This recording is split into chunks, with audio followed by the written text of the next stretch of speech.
Do you really need a fancy lens to take good photographs? My answer on this edition of the Shuttermaniac.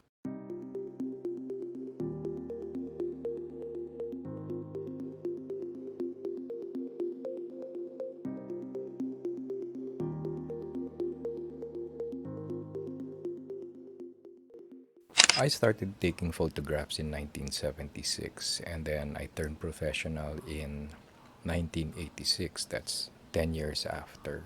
And I stopped taking photos professionally in 2018. All throughout those years, I never once had a top of the line camera or the best prime or zoom lenses. So I never really had the pleasure or the joy of the experience of toting the latest and the best equipment during my entire photographic career. But I never once regretted that I could not afford to get the fanciest equipment or whatever. What I seriously lacked in equipment, I more than made up for in terms of skill. I had to rely on the so many decades of experience to compensate for my lack of equipment. That's sort of the downfall of beginning photographers. Some people are afraid to get into photography as a hobby simply because they have this fear that over time they'll be spending a lot in terms of equipment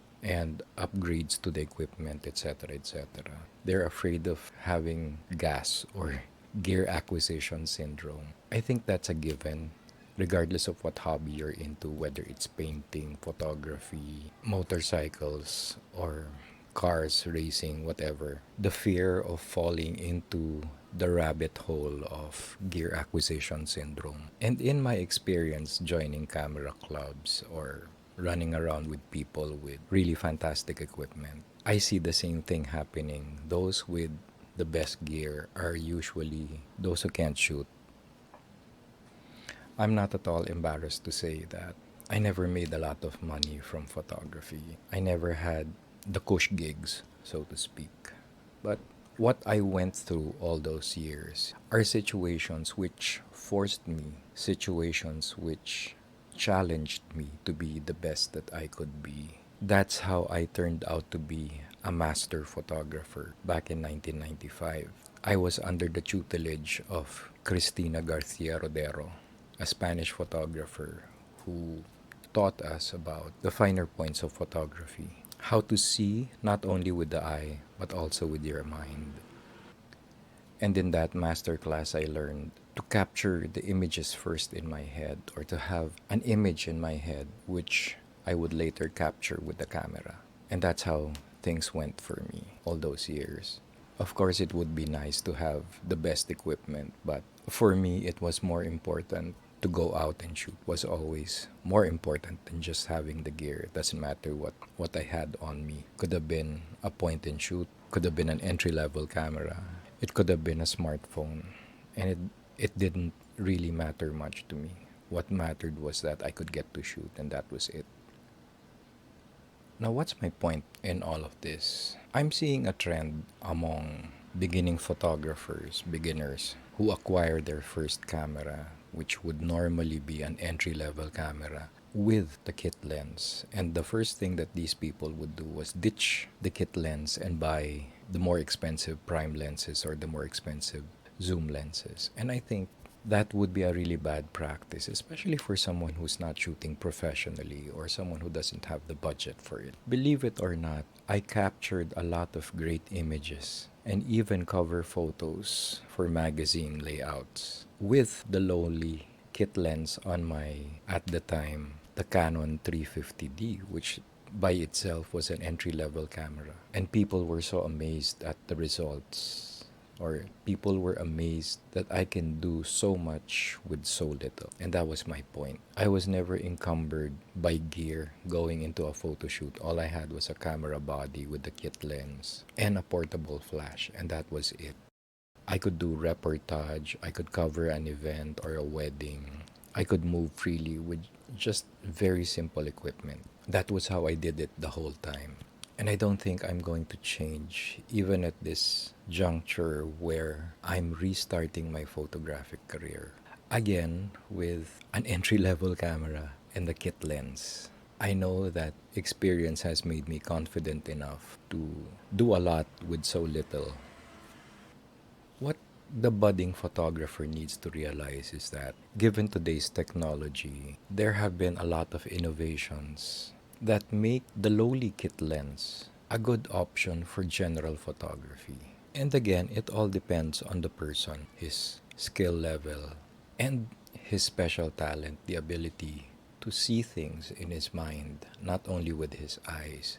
I got by with the kit lens simply because of what was up here, not what was in my hands. And it's the same with kit lenses of today. Of course, don't expect the kit lens to perform as good as a high-end top of the line prime lens or zoom lens. Doesn't work that way. What I'm saying is that the kit lens is your ticket to making good images because you're developing your skill, your talent as a photographer. You're teaching your mind to see things long before your eyes capture the photograph. It starts with your head and ends with the final image that you captured either on film or in digital form. And that's really it.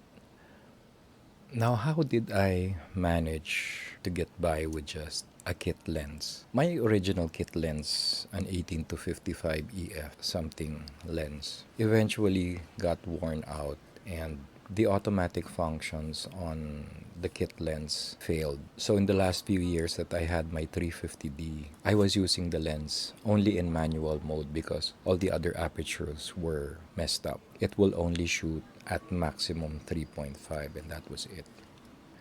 Another little secret I can share regarding the kit lens is that it shoots better without a front filter, without a protective filter. Why is that? First of all, on a kit lens, an external filter or an added front element on the lens serves you no good because, for one, the glass elements or the lens elements of a kit lens aren't exactly high quality. So if you add a filter, you're basically adding another level of disaster for the image. So I choose to shoot the front element of my kit lens bare. Second thing I do with the kit lens is find the proper lens hood for it. Now this is more useful than a protective filter. For one, your kit lens is cheap and you get the best image quality with nothing in front of it except the lens hood. The lens hood works. Protective filters on a kit lens will degrade your image to some degree, but a lens hood helps a lot in preventing excess flare from getting into your lens. So those are just a few tips I can give on using the kit lens. It's not something I look down on. It's something that I welcome because for one, now the EOS R100 with its kit lens are almost weightless and it's a good thing to have when you're doing extensive photography if you're walking around. This is a really good combination. And I've had some time to check this thing out. It's still going through its paces right now. I've had the camera, this system, for only a few months, and I intend to do more serious photography with it in the future. But I know from my initial photographs with it, my initial photo walk with it, I've taken really, really good quality photographs. So I'm confident that even if this was all that I had as a hobbyist or an amateur photographer, it's a very formidable combination. So the next time you see other hobbyists or other amateur photographers with the best equipment, keep in mind that those people could simply afford, and that's it. But seriously speaking, throughout my career in photography and filmmaking, I've seen a lot of great minds, great talents using very simple equipment. And there was even an incident where this rich guy could afford the best equipment was one of the worst photographers, both in attitude and he had zero talent at all. So that should not be a deterrent. If you want to shoot, just shoot. Shoot with anything. Shoot with what you have. That's the whole point. Photography is photography regardless of the medium. For as long as you're out there, you have the passion to capture images, then that's all you really need. So, until next time, this has been Direct Abs, otherwise known as the Shuttermaniac. Make serendipity happen. This combination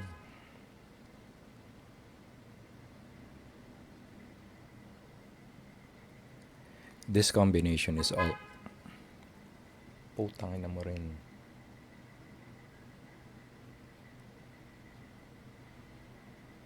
This combination is almost weightless.